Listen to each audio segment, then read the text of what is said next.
बाबा commerce easy है. I am explaining today the barriers of communication, and in previous video we have already discussed about the meaning and process of the communication, and again I am repeating that thing very in few seconds. What is communication? Communication is a process of transferring ideas from one person to another person. And now in process different steps are there, or we can say element, process, or that one is the steps, process, element. तीन चीज़ों की एक ही तरीके से पूछा जा सकता है कि what are the steps, what are the element and what is the process. पहली चीज़, दो लोग होंगे, एक होगा सेंडर, हम हो गए, बस next one will be the receiver. Okay, sender क्या भेजेगा? आइडिया भेजेगा, इन्फॉर्मेशन भेजा या नॉलेज को. इसका मतलब है कि that person will have some message. उसको थर्ड स्टेप पे आते हैं, इनकोड करेगा, उसको वो इनपुट करेगा, तब जाके वो आपके पास पहुंचेगा. और कोई ना कोई मीडियम चाहिए, that is the fourth step. उसके बाद मीडियम में जाने के बाद वो चीज़ डिकोड होती है, और डिकोड होने के बाद वो रिसीवर के पास पहुंचती है. रिसीवर उस पर फीडबैक देता है. यानी कुल मिला के 7 स्टेप्स यस प्रोसेस के अंदर हैं.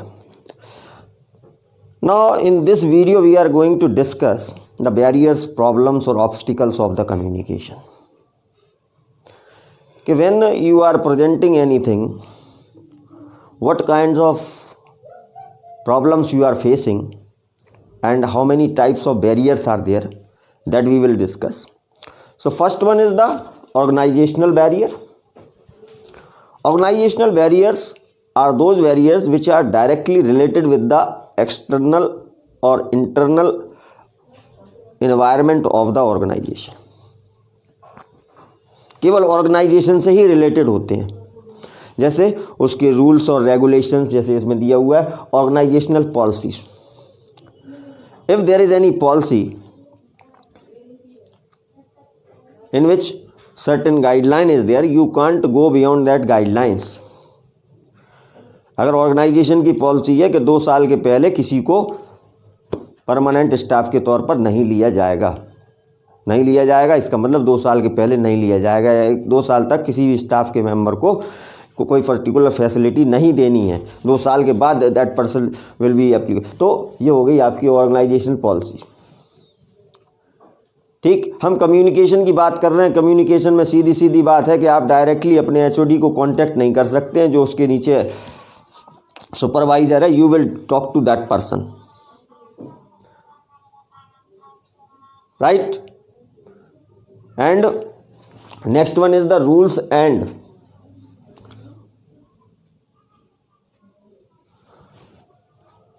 regulation of the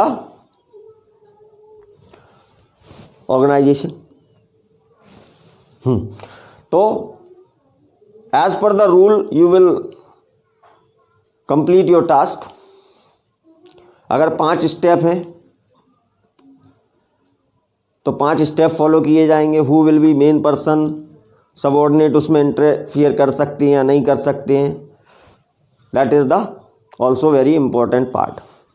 next is given their status. जैसे कभी भी किसी प्रिंसिपल का फ़ोन हमारे पास आ जाता है कि mister Goswami please come and talk to me, तो सडनली जो एक बैरियर दिमाग में आ जाता है कि why the principal sir is calling me. या आप किसी अपने सीनियर से बात कर रहे हो, in that condition it will be there will be certain hesitation when you are speaking anything to that person. कभी कभी ऐसा होता है, तो वो बात करने के बीच में एक बैरियर का काम करते हैं. So these are the organizational barriers. 3 organizational barriers are here. First one is the organization policy, second one is the rules and regulation, and third one is the status. Right?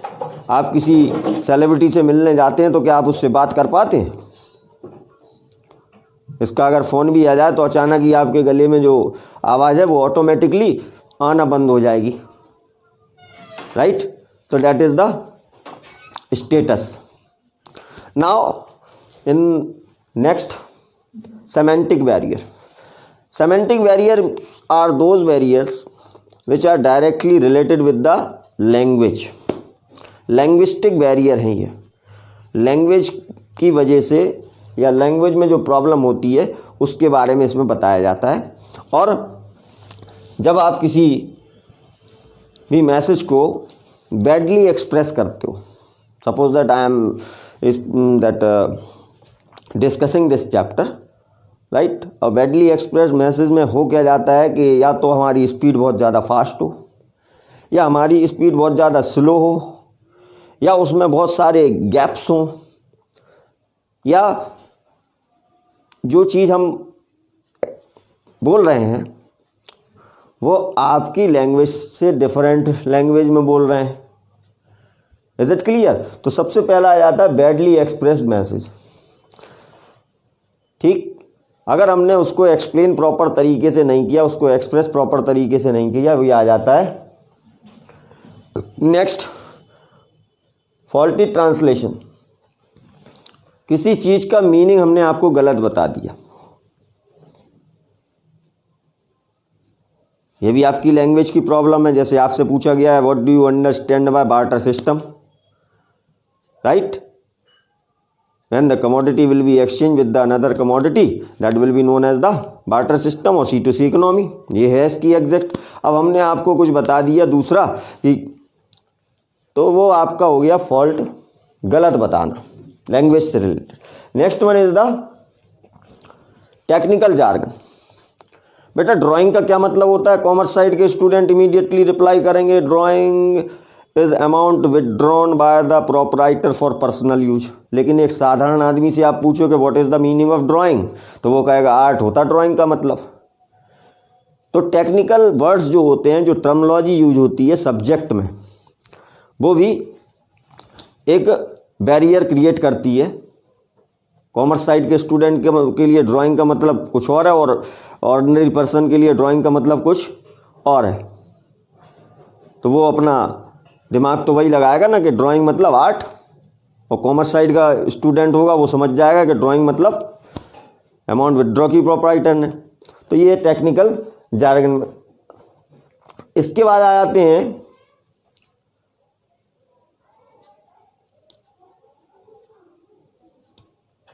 अनक्लियरिफाइड assumption के बारे में बात कर लेते हैं।